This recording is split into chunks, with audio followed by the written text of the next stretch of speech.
contestation autour de la baisse de ce qu'ils appellent le coût du travail, de la remise en cause du code du travail, qui a jugé qu'il fallait tempérer. Donc c'est un peu un jeu de cache-cache entre les deux, qui un pousse le bouchon un peu loin et l'autre le corrige pour continuer à avancer. On a basculé dans la fin de mandat de François Hollande. Qu'est-ce qui vous effraie, qu'est-ce qui vous inquiète sur cette politique?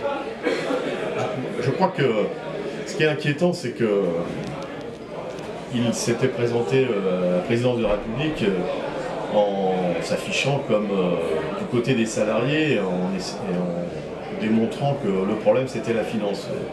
Là-dessus, on est d'accord. On a fait une campagne sur le coût du capital, par opposition à ce qu'eux appellent le coût du travail. Et donc, derrière cette condamnation de la finance et de la volonté de changer, on a un président de la République qui s'est installé dans un fauteuil dans la continuité de ce qui se faisait précédemment. Et donc, ça génère beaucoup de frustration parmi les salariés. C'est pour ça que nous disons qu'il y a besoin d'une politique de rupture avec ce qu'on connaît depuis maintenant plusieurs années. Qui n'aura pas lieu, cette politique de rupture. Alors vous faites quoi jusqu'à la fin du mandat de François Hollande? Il ne faut jamais dire que rien ne peut changer. La question qui nous est posée, nous, syndicalistes à la CGT, c'est premièrement de dire qu'on peut changer les choses. Et donc, ça, c'est ce qu'on fait, malgré beaucoup de pression contre nous. On traite de ringard, d'hibernatus, certains ont parlé d'hibernatus. Donc, au-delà des incantations, vous faites quoi? C'est pas des incantations. Les incantations, c'est tous ceux qui disent on ne peut rien changer.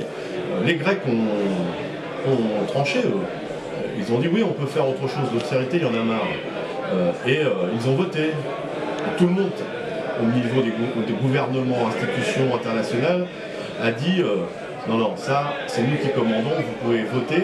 Donc, il y a besoin de mobilisation. Montrer que des alternatives sont possibles et de se mobiliser pour que la revendication voit le jour. C'est un combat de tous les jours et c'est là-dessus que la CGT travaille. Dans les tuyaux du gouvernement, quelle est la mesure qui vous inquiète le plus et qui toucherait le plus concrètement la vie de tous les jours des travailleurs? La première chose, alors évidemment, ils ont des tas d'idées. Par exemple, le fait que le code du travail maintenant ne serait pas égal devant la loi, puisque leur rêve, et le MEDEF pousse là-dessus, c'est qu'il y a un code du travail par salarié. C'est-à-dire que selon l'entreprise où on travaille, petite, grande, la présence syndicale ou pas, on aurait des lois différentes. Nous, par contre, ce qu'on veut, c'est arrêter... les salariés, ils le savent que ça ne va pas. Ils le savent. La cote du président de la République, vous le savez, est au plus haut, la cote de popularité.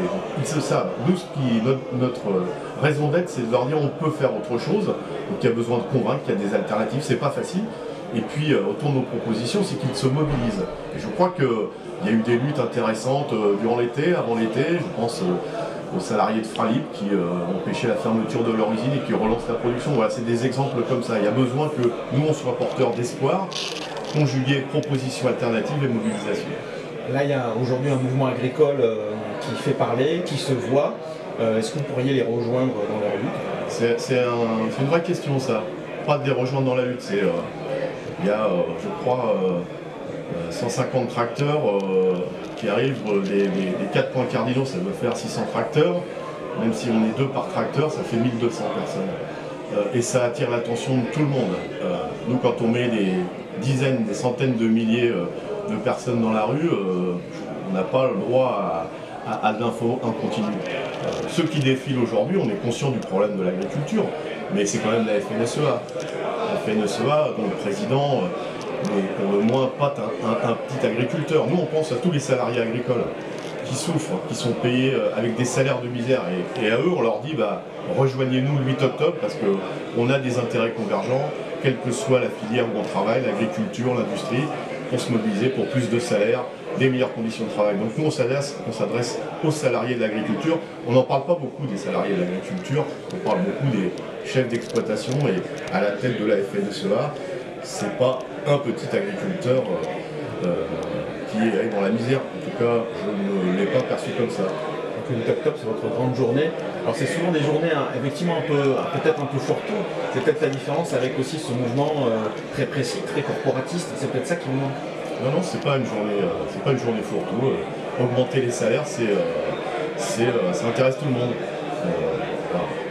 Réduire le temps de travail pour que les privés d'emploi, 6 millions de chômeurs en France, puissent travailler, ça intéresse tout le monde. C'est ce que je vous disais, on essaye de nous, MEDEF et gouvernement d'ailleurs, et partis de droite ou d'extrême droite, essayent de nous cantonner dans le camp des utopistes. Je pense que d'abord on a besoin d'utopie dans ce monde, dans le monde tel qu'il est, et puis on a besoin de montrer qu'il n'y a pas une seule route à prendre. Donc c'est pas une journée fourre-tout, c'est très concret. Ceux qui gagnent moins de 1 000 € par mois, ceux qui sont les retraités qui touchent des pensions de misère, les jeunes qui galèrent pour payer leurs études. D'ailleurs, les syndicats étudiants et lycéens seront là le 8 octobre, c'est une très bonne nouvelle. On est avec la jeunesse, ou la jeunesse est avec nous, ça va dans les deux sens. C'est très concret. Parler des salaires, c'est très concret. Donc voilà, c'est ça le sens, c'est pas une journée fourre-tout du tout. Par contre, il faut de la mobilisation. Le 8 octobre suffira pas, donc il faut qu'on réfléchisse déjà comment on amplifie ces mouvements. La dernière fois qu'on avait un secrétaire général dans les Landes, c'était du temps d'Henri Krasuki, ça fait plus de 30 ans. Quel est le sens de votre venue ici aujourd'hui? Ça s'inscrit dans le cadre de ce qu'on a décidé à la CGT, c'est-à-dire passer du temps avec les syndiqués, passer du temps avec les salariés. Donc je ne suis pas le seul, même si je suis secrétaire général. C'est beaucoup discuter avec les militants, beaucoup discuter avec les syndiqués, faire des réunions d'ailleurs dans les entreprises, voir le monde du travail tel qu'il est. C'est ça le sens de nos rencontres. Et dans les Landes comme ailleurs, il y a besoin de ces débats, on a besoin de se mobiliser, on a besoin de discuter. Voilà. Donc, ça fait partie du plan de travail de la CGT, une CGT plus tournée vers le monde du travail et moins vers les institutions. C'est aussi pour redorer l'image de la CGT après l'affaire Thierry Lepant. La CGT n'a pas besoin de redorer son blason, je trouve que ça reste une référence dans le monde du travail, parmi les salariés, parmi les privés d'emploi. Donc ça fait partie d'un plan de travail. Nous on ne fait pas des opérations de com, nous on travaille. Et je vous le répète, être aux côtés des salariés, comprendre ce qu'ils vivent, parler du travail, ça c'est la raison d'être de la CGT. On nous reproche parfois, les ministres, de ne pas passer assez de temps avec eux. Il faut qu'ils viennent par exemple avec nous discuter avec les salariés. Ils verront qu'il y a des solutions pour sortir de la crise et puis on parlerait autrement du monde du travail. Dernière question, le thème ici c'est le travail par filière. Alors ça bouscule un peu les corporatismes. Ici par exemple dans les Landes, il y aurait la filière bois, ça donnerait quoi dans votre travail de syndicat? C'est une initiative très intéressante. Le développement de l'industrie. Parmi les industries, il y a l'industrie du bois. Moi, ce qui me semble intéressant, c'est premièrement qu'on a souvent essayé d'essayer d'opposer les industries du passé et les industries d'avenir. Chaque fois qu'on a parlé d'industrie du passé, c'était pour fermer les entreprises. Or, la démonstration est faite que l'industrie du bois, c'est une filière d'avenir qui a besoin de recherche, d'investissement. C'est une filière écologique, on parle beaucoup d'écologie dans le cadre de la COP21. Et puis c'est l'occasion aussi de travailler entre plusieurs professions. Voilà. Le maillage territorial ferroviaire dans les Landes et dans la région Aquitaine, avec une filière bois, c'est besoin de redévelopper le chemin de fer.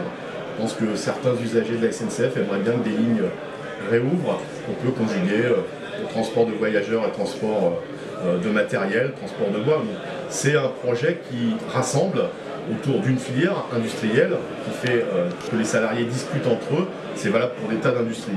L'idée donc c'est, oui il y a de la modernité, il y a besoin d'investissement, il y a besoin de continuer à développer des nouvelles industries, mais pas en sacrifiant les pseudo-anciennes. Et dans une région comme celle-ci, le bois ça parle à tout le monde, les pins ça parle à tout le monde, donc voilà, c'est un vrai projet intéressant et un projet moderne. Bon. Concrètement, c'est, si je résume, il y a autant de fédérations ou d'unions selon les métiers, et là c'est de les rassembler autour de... C'est expliquer un petit peu. C'est que chacun, à partir d'un...